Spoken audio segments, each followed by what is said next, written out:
I'm going to open my soda here. If I could.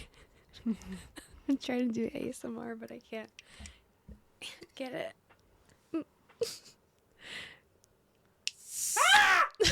Shut up. You guys, doesn't Stanley Tucci have the best head of hair ever? Silence. It was a pause so that they can respond. Uh-huh. Or it's an engaging, what is it called? Interactive podcast. Oh, okay. Okay. All right. So today on Secondhand Confessions, we're going to be talking about a few stories. I think. Do we want to address the name change or just go into Oh, yeah. We it? changed our name to Secondhand Confessions because it's a much better name than Secondhand Therapy. Better. Mm-hmm. In all ways. Yeah. And you know what? No, we don't need to get into it. You know, you can edit it out. I shouldn't have even initiated.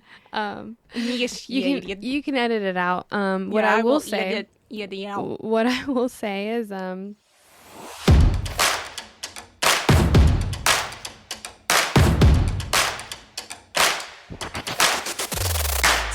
welcome back to Secondhand Confessions. We've changed our name. We have. We just thought it was a much better name than the previous name, so we're gonna run with it. Yeah, let's do that. Thank you guys for listening in again. And actually, my therapist was in full support, so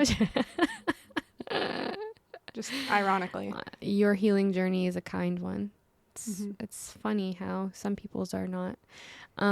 But today we're gonna discuss a few stories. I think we have a couple lined up that are a little bit similar. You said, you want me to start first? or at least the titles were. Mm-hmm. So this one is from 10 days ago. It says, would I be the asshole for dumping my girlfriend after she ignored my calls and messages and went clubbing while I was undergoing emergency surgery? Yikes. Wow. The title is bad. Yeah. Let's keep reading to see if it's truly that bad. I, 22 male, and my girlfriend, 22 female, have been together for 5 years. So since they were 17. That's... Whoa. Quick math. What do you mean? Like, that wasn't very quick. For me, it might take me about a year to get through that. Subtraction just ain't it for me. Oh, man.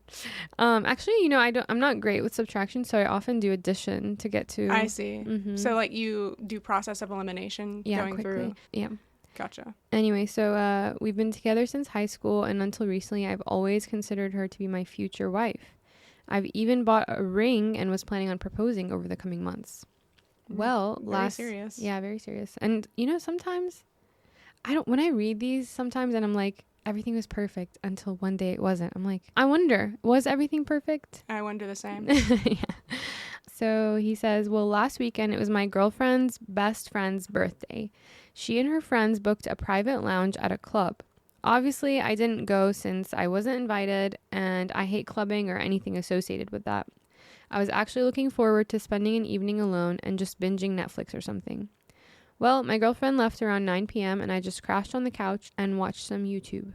Around 11 p.m., I started to feel this distinct stomach pain. The same pain you experience when someone hits you in the nuts. You know, I didn't understand this because... That's relatable to me because, like, when you know how, like, cramps, like, are, like, a full body experience sometimes? Yeah. Even though they're, you know, isolated to a particular kind of region of your body? Yeah, but that's, like, because of hormones and inflammation. But, like, I didn't understand this because it's, like, somebody hits you in the nuts. Like, why does your stomach hurt? I mean, it makes sense to me, but the pain radiates? I don't know. I've never experienced it. You know, that's not the point of this article, as you say. So let's move on. Yeah. It wasn't bad at first, and I just thought my body was playing some tricks on me. But in the span of about 5 minutes, the pain just kept getting worse until I was basically stuck in the fetal position on the couch. Bad. Appendectomy incoming. Perhaps. Again, initially, I just thought the pain would go, but then I pulled down my pants and it felt like my right testicle was starting to swell. Okay, Ooh. Maybe there is something else going on. Yeah, I don't know. sorry, buddy. That sounds painful. Yeah, only the right one, too. The moment I tried to get up and grab my phone to inspect whatever the was happening to me, I just collapsed to the floor. He said, this was probably the worst pain I've ever felt in my life. Imagine being pelted in the nuts over and over again. He acts like women aren't reading this. This was the worst pain he's ever felt in his life. I know. Okay, fine. Let's not project. onto this poor guy, okay? Okay, fine. We're on our healing journeys, remember? Oh, man. I'm regressing. I did manage to crawl to the table next to the couch to get my phone. I immediately tried calling my girlfriend, but she declined my call. I then texted her that something was wrong and she should come, or could she come home immediately. The club she went to is like a 5-minute walk from our apartment. I just put the phone down and started throwing up because of the pain. After Yikes. throwing up for like a minute, it felt like the pain started to cool down a bit, and I grabbed my phone again. That's when I saw her response. She just replied with a, "What is it?" and that emoji that's like, Ugh. no, like a, what, like Like looking side eye emoji. Like, I'm inconvenienced and I Yeah. can't stand to Wow, feel this way. it's so hard to like be a poet. Anyway, I tried calling her again, but as expected, she just declined again.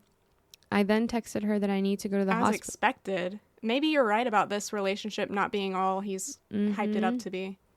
I then texted her that I need to go to the hospital now. She asked for what, and I just replied with, "My balls hurt." I then just dialed for emergency services.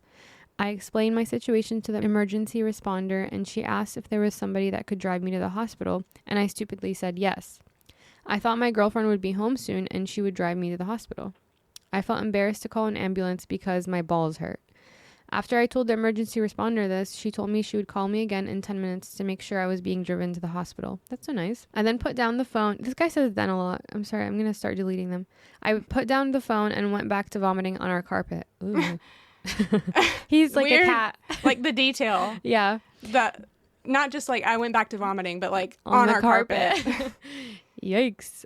Again, after the pain went away for a bit, I checked my phone and saw that my girlfriend just responded with laughing emojis.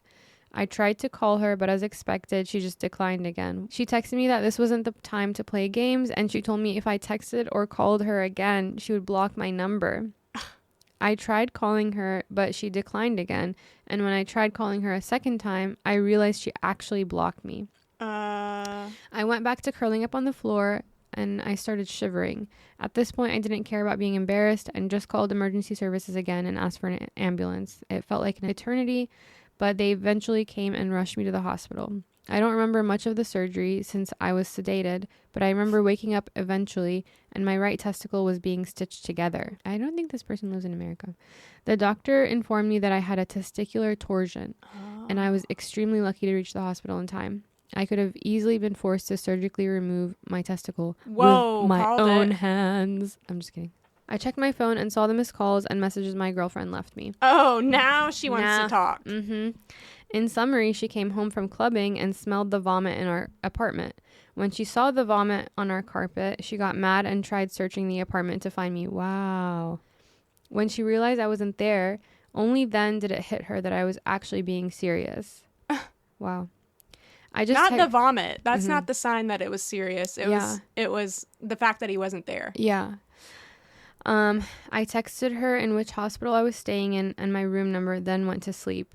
I woke up the next morning and saw her sleeping on a couch next to my bed. After she woke up, she started bombarding me with apologies. She thought I was joking, that I was trying to ruin their night, etc. I didn't have the energy to argue, so I just kept quiet.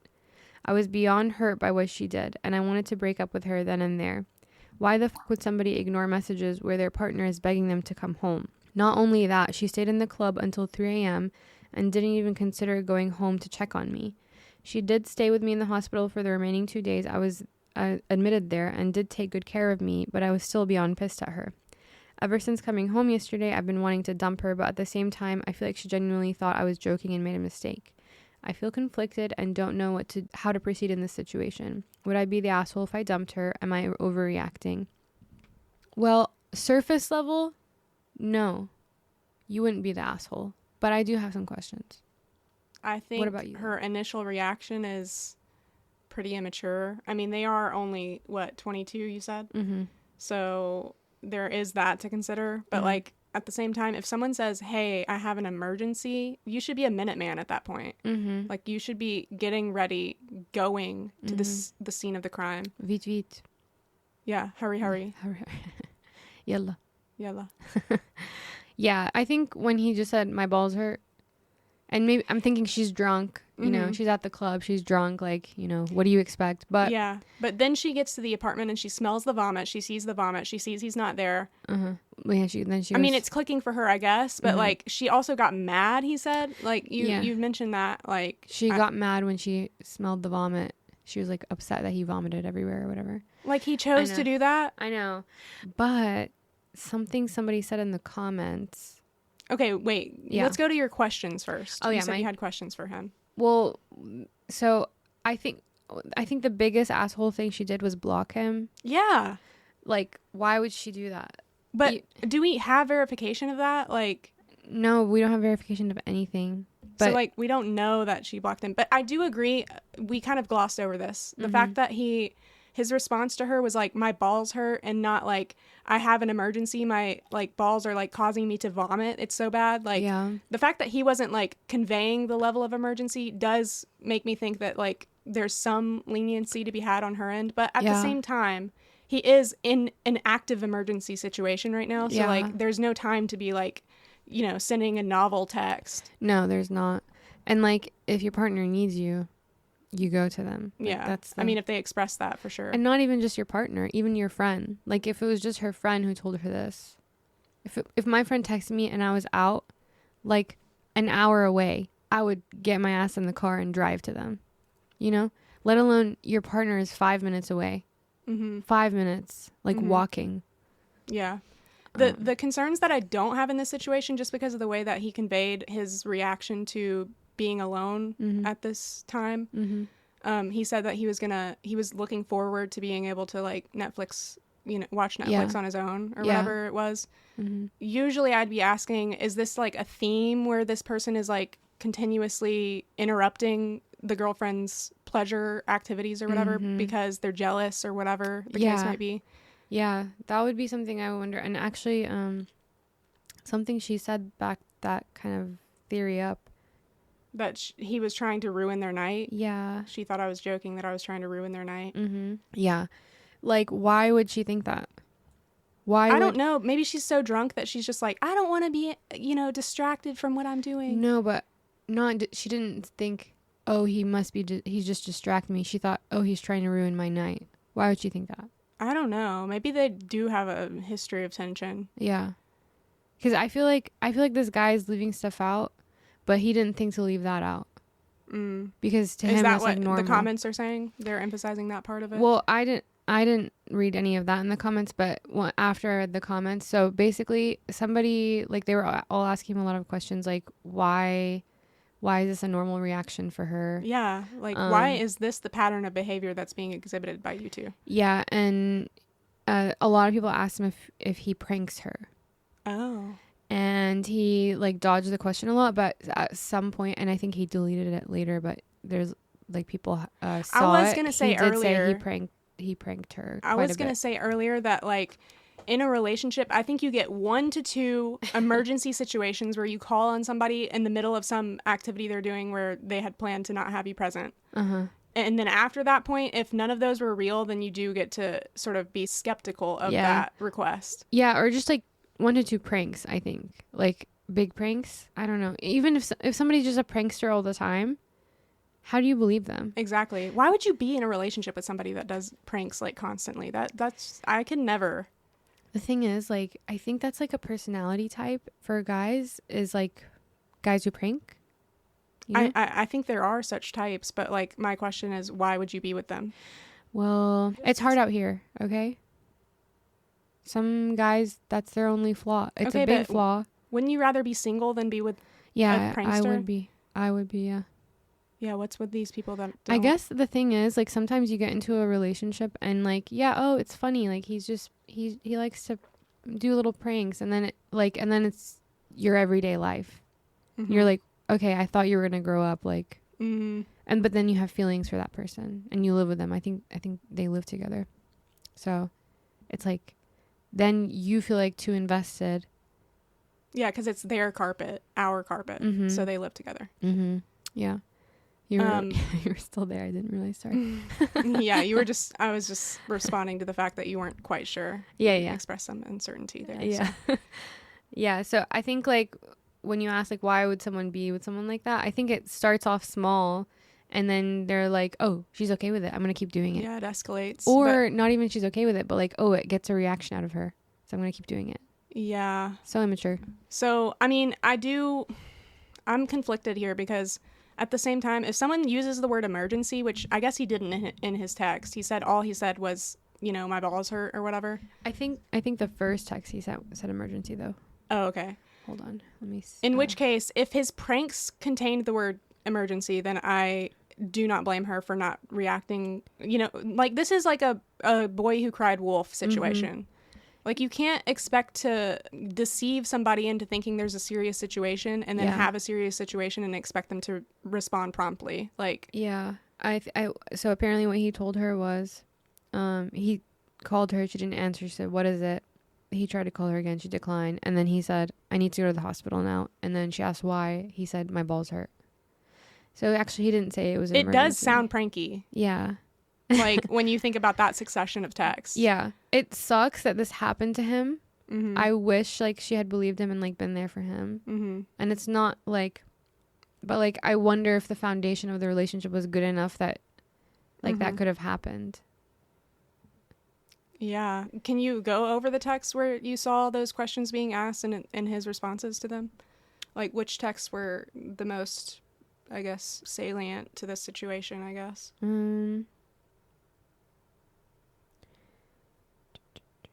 But when she did get the information that this was, like, legitimate, yeah, she responded appropriately. She didn't just, like, leave him there hanging, you know? No.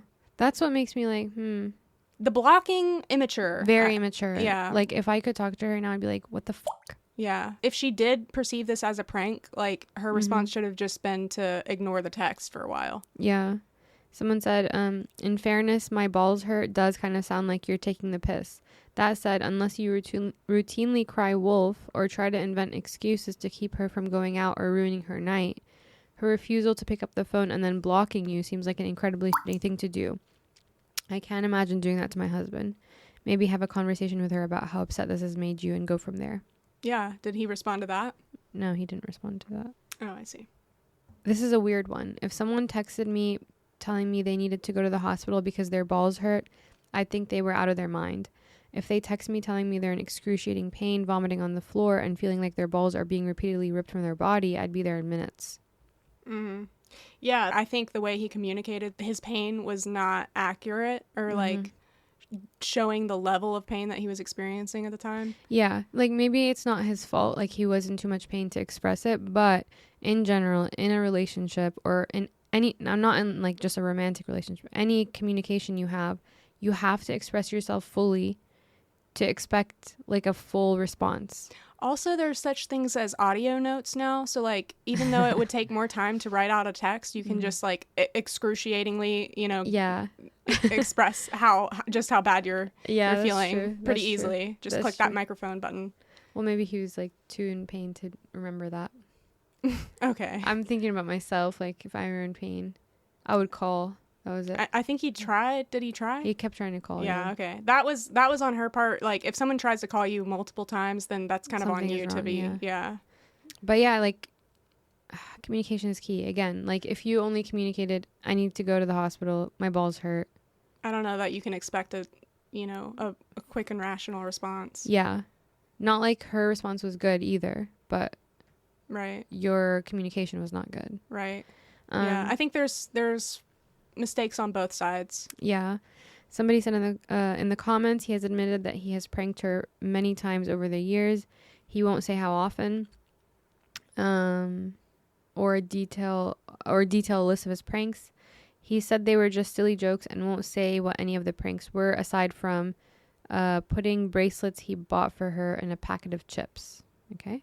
We don't know what types of pranks he has a history of. We don't know how often he pranks her. We don't know if he has a history of trying to get her to come home when she's out.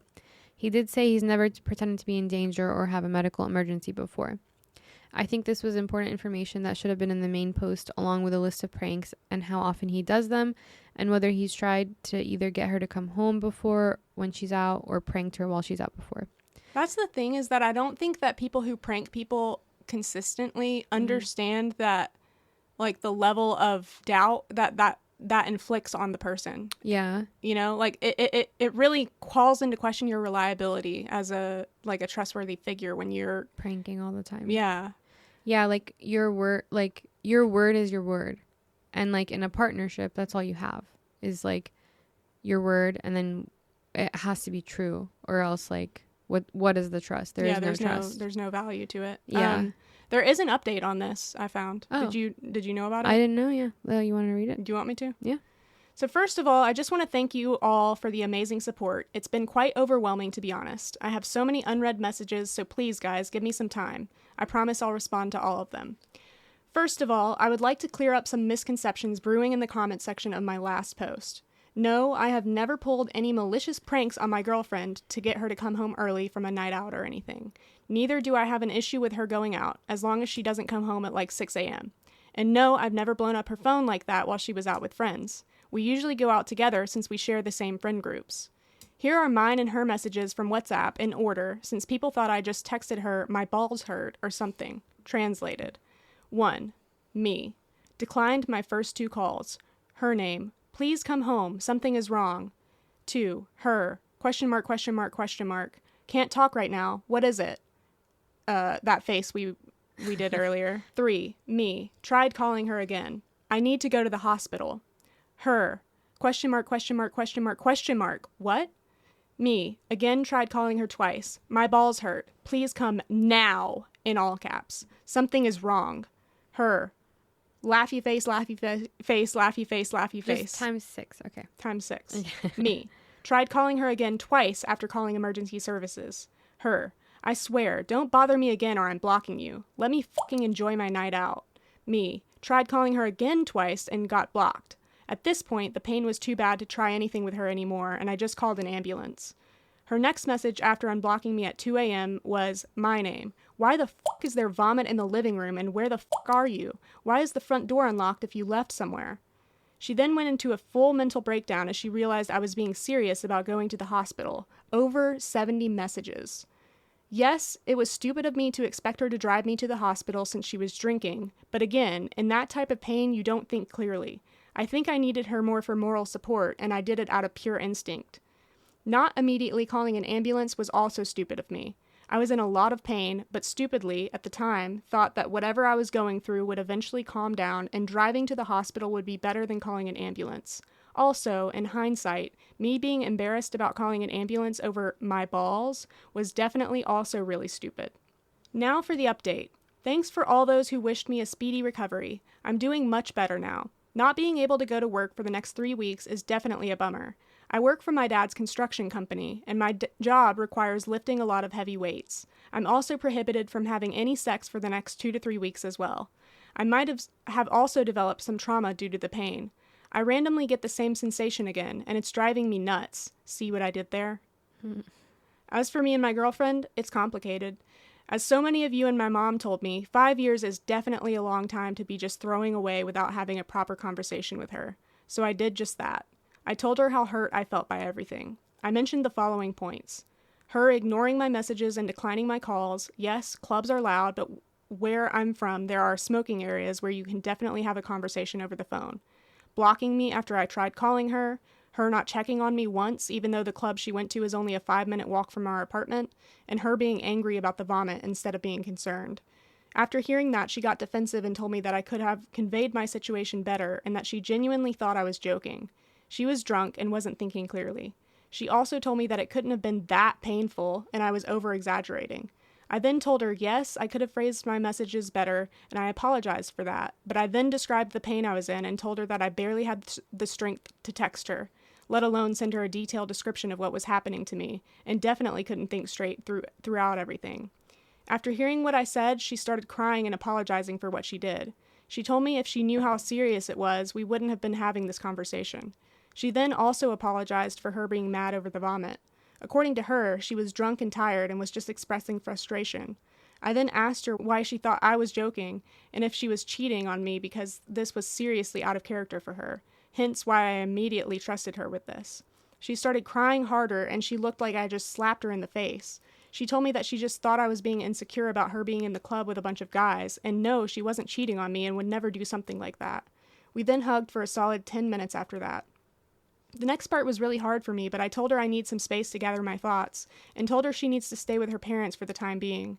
She immediately started having a mental breakdown and asked if I was breaking up with her. I told her I wasn't sure and needed time to see if I still trusted her after all of this, and what she did was beyond disrespectful. How could I trust someone with my life after they pulled something like this?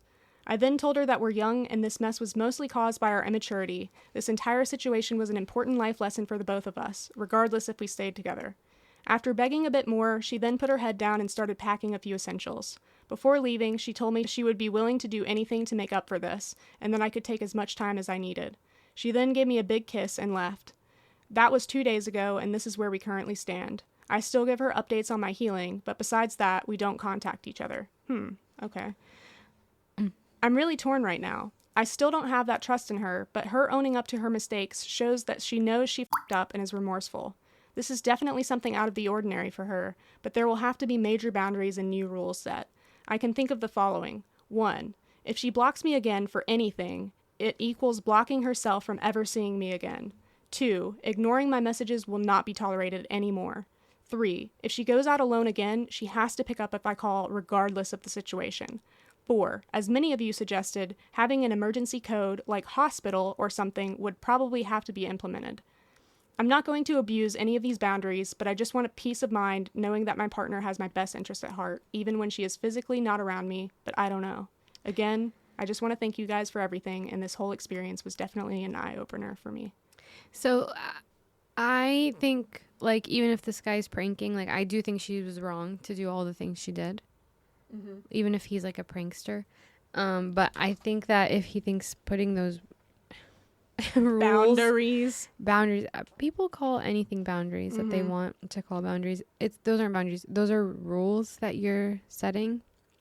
It's legislation. It's legislation. Yeah, rules are not good.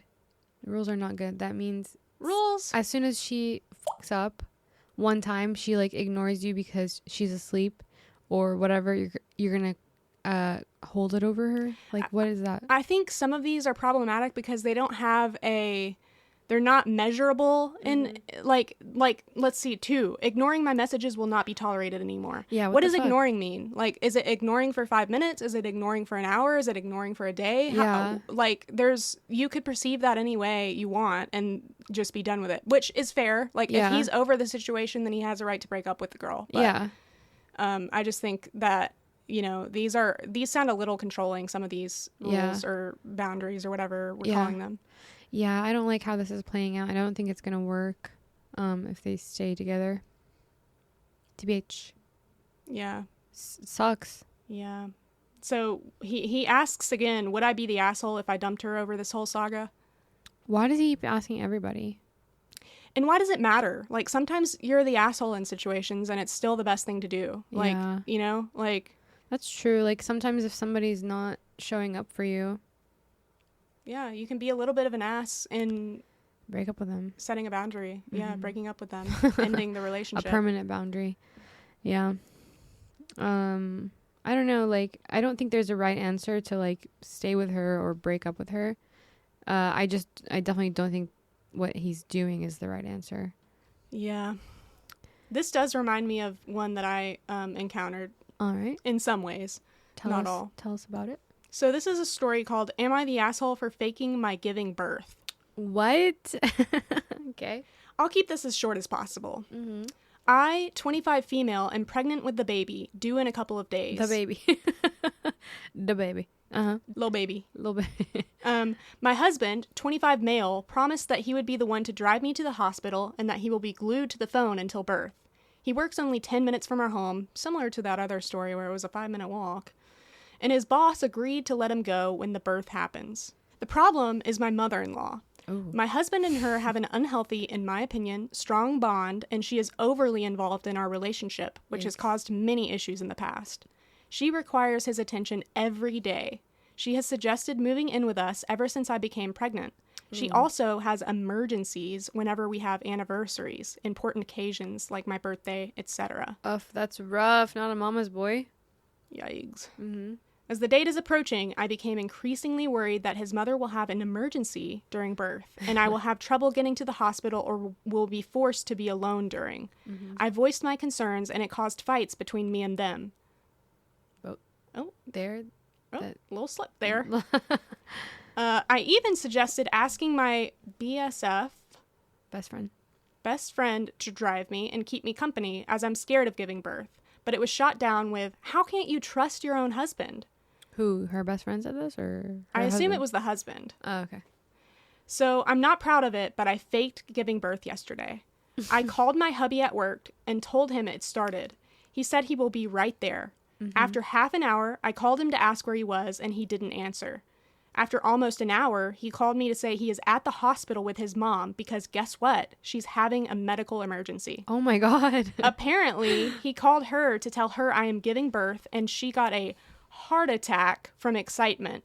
He said he will have to miss my birth and actually asked me to call my friend to drive me and stay with me. Oh my God. I know. This is terrible. I admit, I was very angry and heartbroken. Well, she was right. Yeah. Yeah.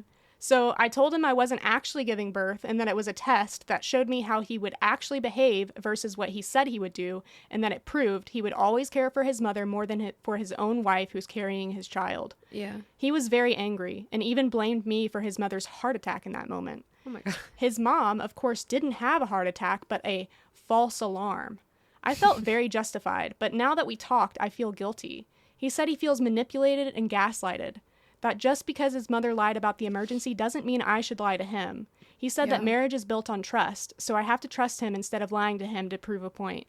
He even said that he didn't choose his mother over me, but chose a bigger emergency, and that he knew I could handle getting to the hospital, but his mother needed him more, and that a heart attack is more serious. I pointed out that she lied, but he said he couldn't have known that, and that I was just as bad for lying. Wait, but he's admitting she's lying. But he's going to believe her again in the future. He's always going to pick his mom over her. Yeah, so of the two liars, like, his mom is the better. Yeah. His mom is the, you know. Well, she had him first, so. I feel like I'm going crazy. Am I the asshole? No. In my opinion. I think if you are seriously doubting your partner, you're allowed to test them. How do you feel about that? How do you feel about that? Me? Yeah. I mean, that was my reaction. Like, Stanley Tucci. I don't think it's a good relationship if you're having to test somebody. Yeah. The trust has been eroded if you're... What if she tested him and he had, like, passed the test, though? I think that's actually one of the comments alludes to that possibility of, like, oh, if he had passed the test, then you'd be the asshole. But because he didn't, you're not an asshole. Yeah. Yeah, because, like, she knew. She has these instincts, but this is how I feel in relationships, and I've been party to, like, a similar situation. Not really a similar situation. Birth, yeah. A situation where the trust wasn't there, and I ended up testing them in a way. Yeah. And in my gut, I felt like the trust just was not there either way. Like, whether the result was confirming my beliefs or, you know, disaffirming them.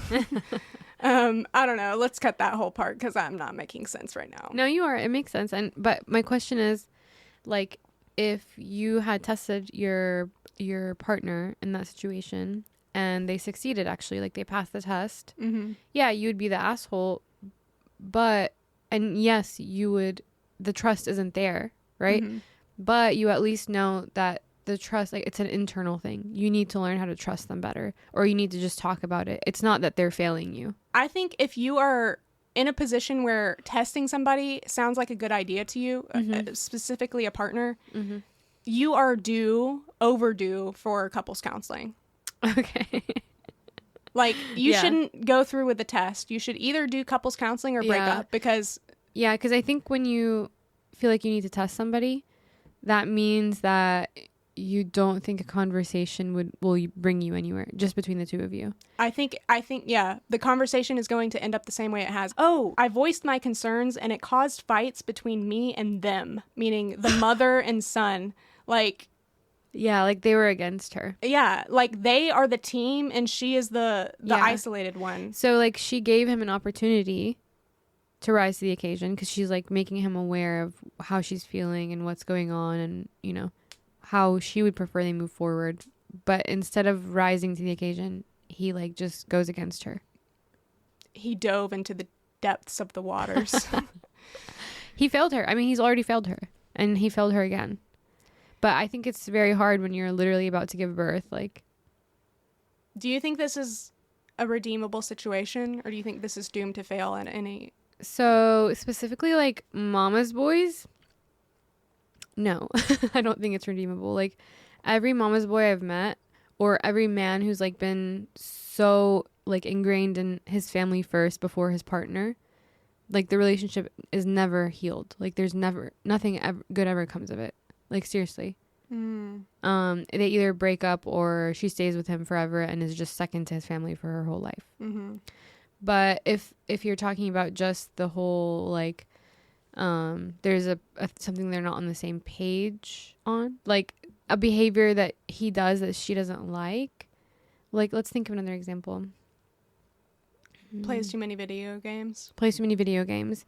And she said it to him before and he's just like, ugh, like you always like nag me, you stupid woman.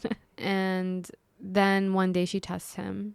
She's like, you know, is he gonna like break out of his video game stupor or to come take me to the hospital and I'm giving birth? Mm-hmm.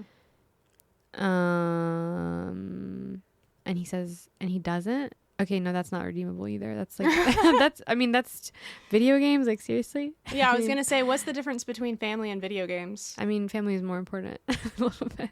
To some, yeah, not all. No, I think it's to everybody. It's all like family, found family, whatever it is more important. But I think everybody disorder. Cares about having a family. Schizoid personality disorder? Maybe not. Do you guys, listeners who have schizoid personality disorder? We have 10 listeners, if that. Like we don't have. I don't think our reach is that far. Well, maybe, you never know. Schizoid personality disorder, for those who don't know, is a chronic mental health condition that causes people to be detached and uninterested in social relationships. Okay. Not to be like, you know, what's the word? Defeated. Exclusive. Oh. But like, that's not who I'm talking about right now. Sorry, guys. Whoa. Eek. Maybe I have to cut that out. To that one schizoid personality disorder listener. But they don't care about me, you said. I didn't say that. Yeah. I said they're uninterested in social relationships. Exactly. So they don't care about me. So I'm just some random Well, they're not person. trying to appease you. That's for sure. I'm not trying to appease them. So we are in agreement. Anyway, I think let's think of a better example than video games, though. Well, you think of one then. Like, I'm not sure a dog. Like your husband has a dog that you feel like he always puts ahead of you. And the dog starts like throwing up right when you're about to give birth. But like, that's a legit concern because that was a real physical reaction that the dog had. This was not even, the mother had a panic attack, if that. She had chest pains, or that's what she told him. But like, yeah, exactly like the first story. Remember how we said that the guy like might be a prankster, might not? It's like, well, even if he is a prankster, you should give him the benefit of the doubt, you know? We kind of put that responsibility on the girlfriend's shoulders. Only if your quota hasn't been reached yet. So like I said, I think there should be 1 to 2 emergencies granted to the individual. And then at that point, if those were both pranks, then there are no more allotted. Yeah. There's nothing more allotted. Like, I think the quota should be 0. 0? Yeah, because you give people 1 to 2 and then they're like, oh, I like that. That was fun. Okay, well then you can handle the emergency on your own at that point. No, but what I'm trying to say is, yes, it is absolutely necessary for him to have boundaries with his mother. And he should not be as believing of her. And like, I'm giving him the benefit of the doubt where like he believed her. Why didn't he call her an Uber? I don't know. That part, he's an asshole. That part is not redeemable. He needs to himself.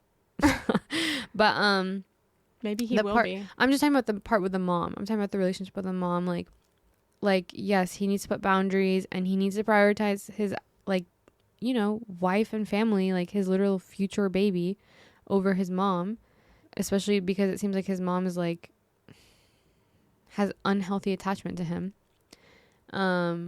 But like you kind of, if that's been the situation for a long time, you can't expect him to change right now. But this is when she needs him to change. Yeah, but like, so what I'm saying is her choice now is either like work on it with him, like go to couples counseling, like you said, work on it with him, or break up with him. Abandon. Because it's going to take a long time for him to change if he's been like this his whole life. Where's this coming from? Not personal experience. Yeah. Sometimes he might not ever change. You never know. Yikes. Is that a personal admission or? I don't know. I feel like, people like there's giving people a chance, and then there's giving people too much leniency. Yeah, like letting them walk all over your boundaries, and that's the line that unfortunately someone like her has to cross, like with a baby coming. Like that's so scary.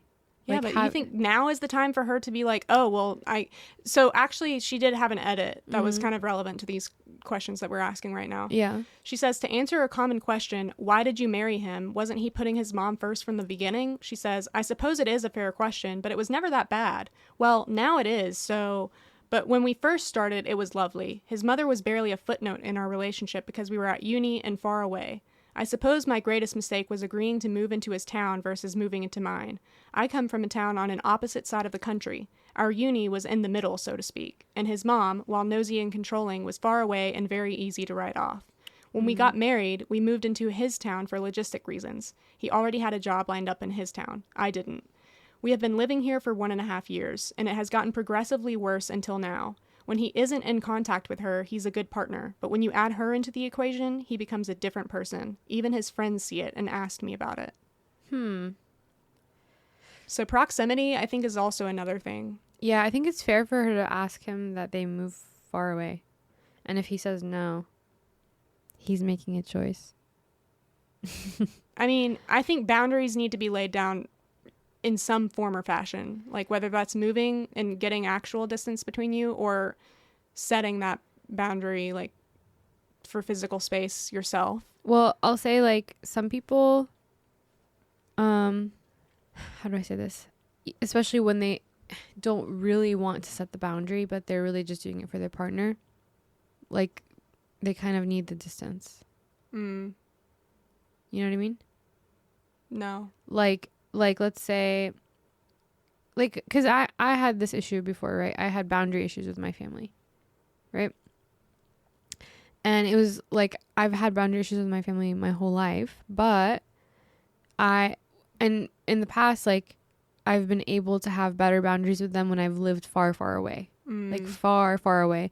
And then when I came back, I was like, oh my God, not this again. And it was like terrible, like just like I was like a kid again. I recently have had a lot better outcomes with trying to enforce boundaries and maintain boundaries with them. And what was the secret? The secret is now that I'm older and I'm on my healing journey. But you didn't get the physical distance that you're promoting right now. Yeah, that's what I'm saying. Like I think, like, not to toot my own horn, but I'm at a place where I've done enough work on myself, and so has my family too. Like they're willing to listen now.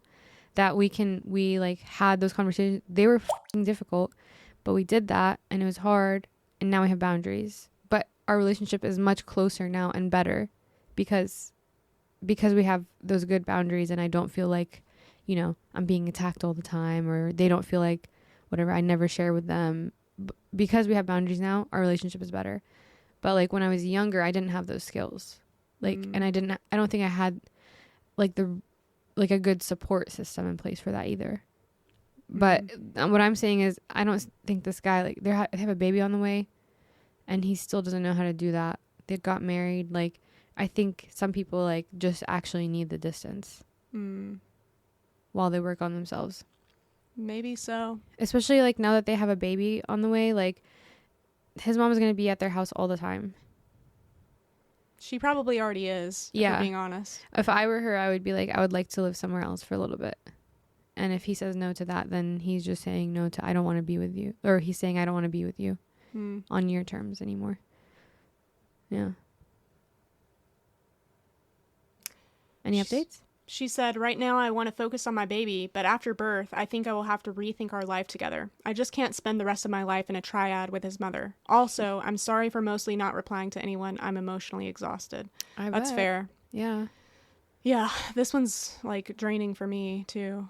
Yeah, I mean, especially like people, I mean, I don't even want to say just people, mostly men, but even some women treat like childbirth as if it's like some easy thing. Like you could literally die giving birth and your baby could die. Both of you could die. And he's like, oh, my mom. His mother could die too during the experience. I know, but like you said, send her an Uber. Send her the casket.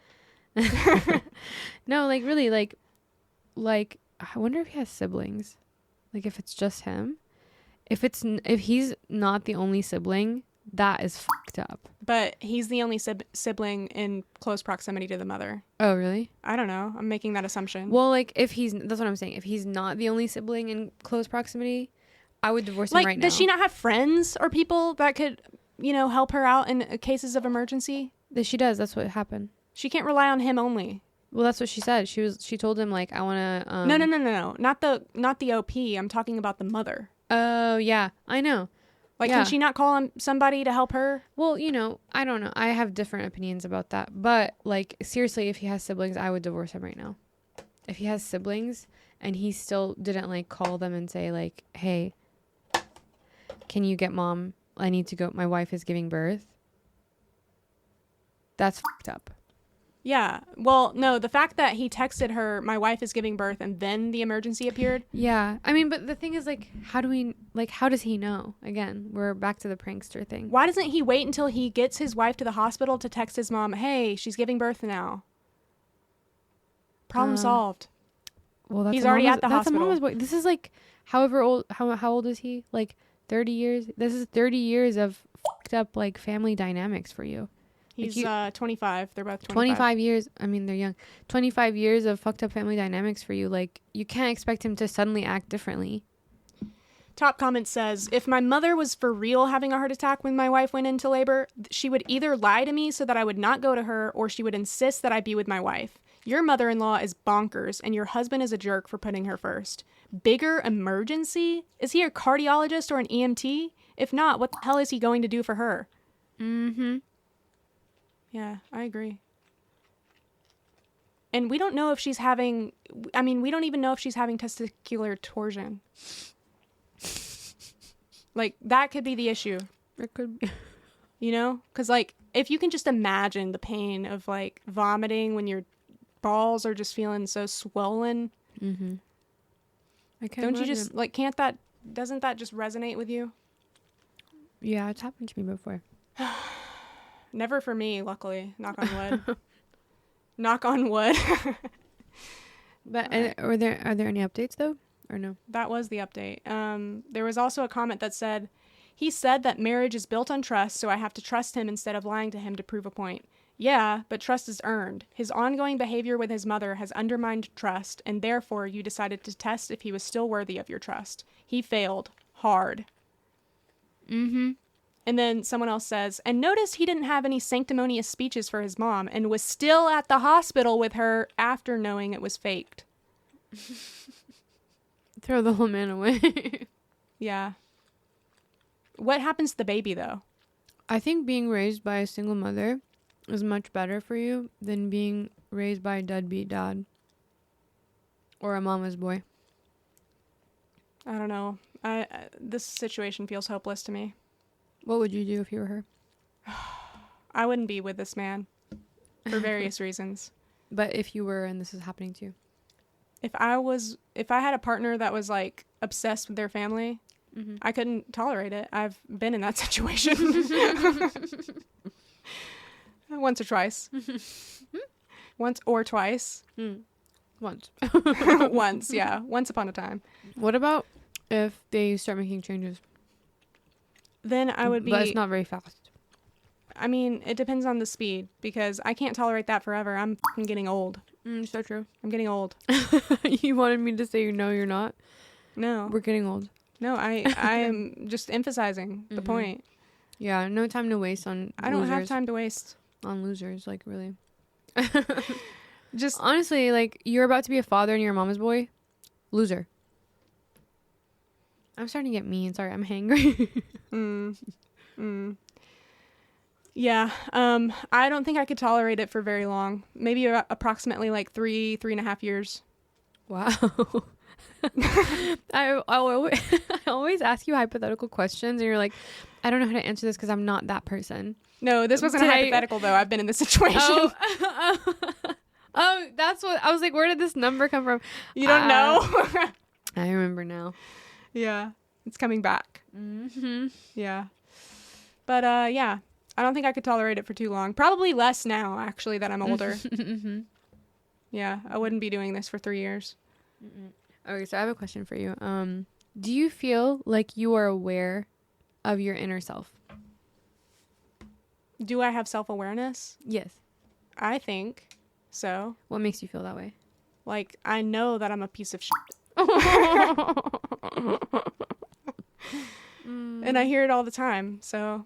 Who do you hear it from? Myself, mostly. But you know who else is a piece of shit?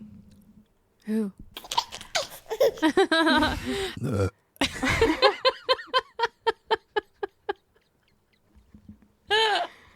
Okay. That's so funny. You do have some poetic sounding hiccups and burps, to be fair. I will admit. And the timing, too, was good on that one. It was good. I felt it coming. Not the hiccups usually, but... Yeah. I don't think you have self-awareness if you think you're a piece of shit. I occasionally think this that. Is a call out for you. On Vraylar, I think it less and less. Oh, that's good. We're sponsored by Vraylar. Yeah, sponsored by Vraylar. But do you understand what I'm saying when I'm saying as your best friend? I'm still your best friend. My BSF. Your BSF. Me hearing you say you're a piece of shit and me calling that out as false and saying that you're not self-aware. Do you believe me? She is shaking her head no. Or no, Mo. why would you saying that make me believe you?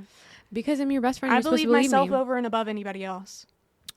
Wow, somebody thinks very highly of themselves. Somebody's a Capricorn. It is kind of funny because, like, isn't it funny that a piece of trusts their own opinion more than other people's opinions that they don't view as pieces of... I don't think it's your opinion. I think it's your anxiety or depression's opinion. So I need to go up on the Vraylar? Yeah. Vraylar, can you send her twice the dose? Or her psychiatrist, if you're listening. I went to her last yesterday. And what did she say? She said we're sticking with the dose. Oh, because man. I lied to her and said everything is okay.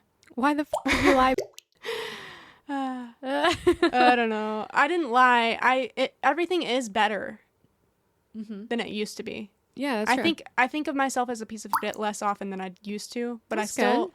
when I'm confronted with like who are you as a person or what is your value, like you just asked, my first instinct is to think I'm a piece of shit. I have a comment to make here, a cultural comment. Basically, when you live in an individualistic society, you see yourself through this lens of just yourself. Your lens is selfish, I guess. But when you live in a communal society, you also like, yeah, you're like, I'm a piece of shit. But then you're like, I'm also part of the biggest turd ever to exist. No. I mean, true if you're talking about America. But you're also like, I'm daughter. I'm also daughter. I'm also sister. I'm also my best friend. I'm also this other person's best friend. I'm also this other person's friend. And this piece of shit brightens their day every single day. And that's really how it is living in a communal society. Like, yeah, you get insecure and you still feel like pieces of sometimes, but it's a lot easier to feel like you have value when you live in a communal society. But anyway, I think that's enough for today. All right, anything to add? I wouldn't be in the fucking woods. Neither would I, bitch. Actually, I would. I wouldn't be caught dead in the woods. Oh, we have really done a lot on our healing journeys. Yeah. But I wouldn't be caught dead in is my new catchphrase. Yeah. I'm probably overusing it already. No, you're not, because you said that you would start using it, but then you forgot to start using it. Okay, so you're choosing the bear man. My answer is it depends. It depends. But you don't get to select the bear. You don't get to choose your enemy. No, like your opponent. I know, but you are choosing your opponent. You don't get to choose your opponent. It's not like a no. I guess you're right. Is like you're not Super Smash Bros. Allowed to choose if it's a man who will assault you or a man who won't assault you. Yeah, you're going in blind. Part of the question. Yeah, I don't know enough about bears. I think though still, but like I'm still like afraid of a strange man in the forest. Is the point. And on the street. And even inside the mall or even in the grocery store sometimes. I don't know. Sometimes they look at you. Surrounded by people? Yeah, they're like, I don't know. They're creepy. Sometimes people are look creepy. at them. Oh. So I don't know if they're looking at me. I just avert my gaze. Oh, that's very Muslim of you. Is it? It's definitely done out of, modesty. I give resting nice girl face, and that's the worst thing you can have. Ew. Resting nice girl face? I'd be smiling. My resting face is either a smile. I was thinking about doing that the other day. Like, I came across this person that smiled at me instinctively when she saw me, like, walking past her in the hallway, and I was like, that's so what weird. must that be like to, like, go through life, like, just smiling at strangers? I do that all the time. You can ask me anything. I smile at strangers. Ask me anything. Really? Yeah. Okay. What is it like? Like, why? I feel like, I'm sharing happiness with them. I don't have much to give. That's fine. You don't have to smile at people. That's not your responsibility. But when I have joy, I feel like it's my responsibility to share it. I see. And I think, again, that's a very communal attitude. What do you think that they're thinking in their head when you smile at them? Depends. Is it a woman or a man? Woman. If it's a woman, it's me. But you didn't know me beforehand. You specifically, that's harder to answer. Resting face. You're like, just keep what that the fuck is she? Why is she smiling at me? That is my reaction. But like another woman, like an average woman would be like, yeah, sorry. Wow. The average woman would be like, oh, hey, and smile back at me and be like, hi, how's your day? Are you okay? You doing good? I'm going to start rolling my eyes at people that smile at me. I think that's very manly behavior of you. You're right. I don't want to be like that. I want to be like a bear. If I smile at a man, he probably thinks, oh, she wants me. That happened at me recently, too, where a man smiled at me. Oh. Well, that's fine. That's nice of him. Or was it? It was. Was it creepy or nice? I don't know. I didn't see him, but, I mean, just knowing that he smiled and that alone, it was probably nice. I think he was nice.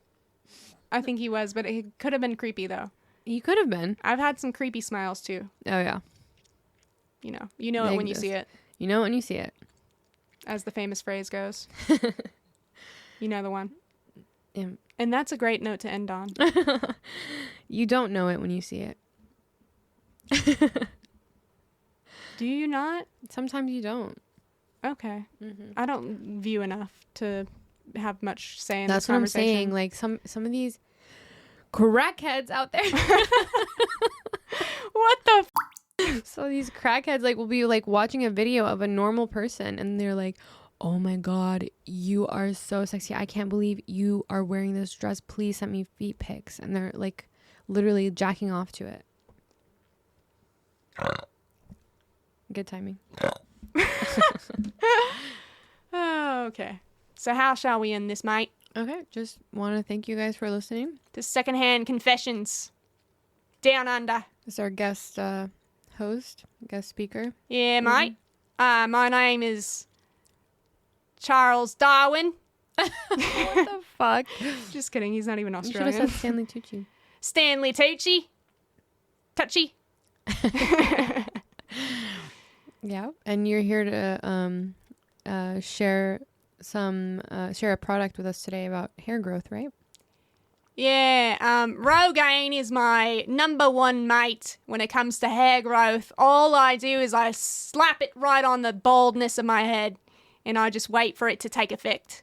Down here. Thank you, Stanley. That's very kind of you to share that insider tip with us. My name is Stanley Tucci. Stanley Tucci, are you working on a movie set in Australia right now? Yeah, I'm down under working on the koalas and the wildebeests. Part 2.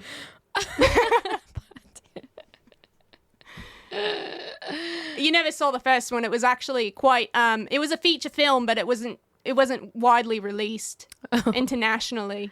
It's a small indie film. Yeah, but this one's going big, mate. This is gonna be your big break, Stanley Tucci. Yeah, and Rogaine's gonna help me make it so. Well, we here at Secondhand Confessions wish you good luck on your journey. Thank you, mate. Thanks for coming on here with us. No problem. All right. See you later, Signing mate. off. Bye. Bye.